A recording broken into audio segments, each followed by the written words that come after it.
과학에 대한 모든 궁금증을 풀어주는 궁금한 S 시간입니다.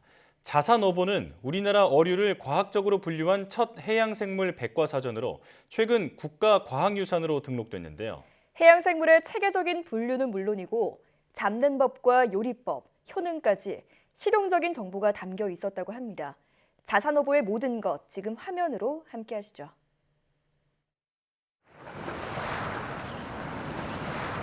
뭔 죄를 졌길래 이 흑산도까지 왔을까? 이 양반은 말이요 얼마 전 영화 자산어보가 개봉했습니다. 자산어보는 조선 순조시대 흑산도로 유배를 떠난 정약전이 섬에서 만난 창대와 함께 자산어보를 만들어가는 과정을 그린 영화인데요. 흑산도는 예로부터 다양한 물고기들이 넘쳐나 정약전은 유배 생활 중 매일 바닷가에 나가 파도에 떠밀려온 조개와 어부들이 잡아온 물고기의 무늬를 살피고 기록했다고 합니다.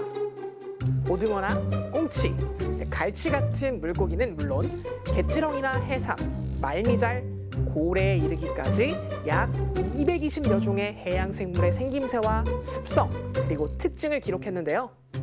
자산어보가 해양생물에 대한 정보를 기록한 최초의 책은 아니었습니다. 어류에 관한 가장 오래된 기록은 1425년 하연이 편찬한 경상도 지리지 토산부였고 이후에도 다양한 해양생물을 다룬 책은 존재했습니다. 그러나 자산어보만큼 다양한 해양생물을 상세히 기술하지도 않았죠. 자산어보는 해양생물에 대한 형태와 생태는 물론 특징과 쓰임새 그리고 맛까지 아주 자세하게 기록되어 있는 백과사전이라고 볼 수 있었어요. 이 자산어보는 총 3권으로 구성되어 있는데요. 1권은 비늘이 있는 어류, 2권은 비늘이 없는 어류와 딱딱한 껍질을 가진 어류, 그리고 3권은 해조류와 기타 생물에 대한 기록을 담고 있습니다. 당시에는 근대 과학적 동식물 분류법이 확립되어 있지 않았던 시대였기 때문에 이런 다양한 해양생물을 묶어 설명을 시도했다는 점에서 과학적인 성과로 인정받고 있습니다. 자산어보가 평가받는 또 다른 이유는 구체적이고 정확한 묘사에 있습니다. 그림 없이 글로만 서술돼 있는데 눈을 살짝 감으면 눈앞에 물고기의 모습이 스르르 그려질 만큼 세밀한 것이 특징이죠. 대표적 보양식으로 알려진 낙지에 대한 기록을 보며 사람의 원기를 돋우며 소중에 마르고 쇠약진 놈에게 섞어 4-5마리를 먹이면 건실해진다 라고 쓰여 있습니다. 낙지를 섞어라고 쓰고 있는데요. 이 쓰러진 소도 벌떡 일으킬 만큼 몸에 좋다는 것을 알려주고 있네요. 큰 놈은 지름이 한자 남짓되고 두 쪽은 합하면 조개와 같이 된다. 몸은 모양이 일정하지 않은 것이 구름조각 같으며 그 껍질은 종이를 여러 겹 바른 듯이 두껍다. 바깥쪽은 매우 거칠고 안쪽은 매끄러우며 그 빛깔은 눈처럼 희다. 이는 어떤 해양생물을 기록한 걸까요? 바로 바다의 우유, 굴입니다. 정답을 듣고 나니까 정말 감각적으로 묘사했다는 것을 느낄 수가 있죠. 정약전은 자산어보를 쓰면서 중국의 문헌을 참고하고 때로 이용까지 했으나 결코 문헌에만 의지하지 않았다고 합니다. 실제로 물고기를 해부하고 흑산도 어부들의 증언을 모아 어류에 대한 정보를 상세히 서술했는데요.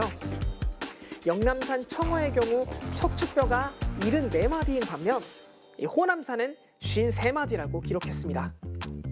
이는 청어를 해부해 척추뼈를 하나하나 세어봤다는 뜻이 됩니다.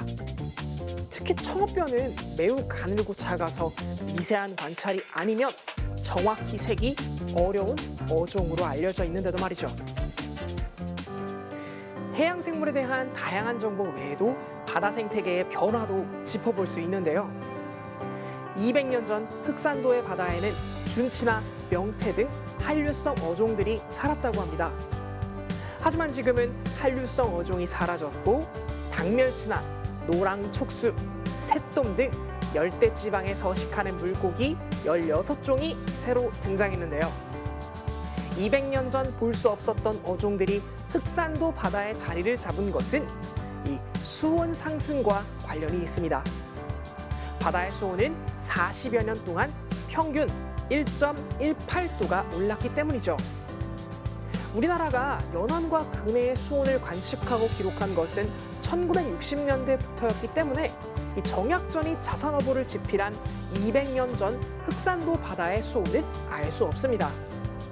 하지만 현재 자취를 감추다시피 한 명태나 준치 등 이 찬물에 사는 한류성 어종 다수가 자산어보에 수록된 점으로 미루어 지금보다는 수온이 훨씬 낮았을 것으로 짐작하고 있습니다. 정약전이 세상을 떠난 이후 동생 정약용은 자산어보가 한 장 한 장 뜯겨 어느 섬집의 벽지로 사용되고 있다는 것을 발견합니다. 그는 하마터면 벽지가 돼 사라져버릴 수 있었던 책을 모아 그것을 제자에게 필사케 하는데요. 그 제자의 이름이 바로 이청입니다. 이청은 필사만 한 게 아니라 본초 강목 같은 여러 중국 문헌들을 참고해 각 항목 아래 주석을 달기도 했습니다. 정약전은 자산어보의 서문에서 부학들에게 더욱 갈고 닦아 빛내줄 것을 당부합니다. 자산어보를 개인의 소장품이 아닌 공동의 유산으로 남기고자 함을 알 수 있는 부분인데요. 지금까지 자산어보는 해양 생태계 변화를 연구하는 데 큰 도움이 되고 있죠. 오늘 궁금한 S에서는 200년 전 바다의 모습이 담긴 실용 어류도감 자산어보에 대해 알아봤는데요. 해양 생물에 대한 깊이 있는 연구를 통해 우리나라 해양학 연구가 발전할 수 있었던 것 같네요. 그럼 궁금한 S는 여기서 인사드릴게요. 과학에 대한 궁금증이 있다면 언제든 유튜브에 사이언스 투데이를 검색해주세요. 이상 궁금한 S였습니다.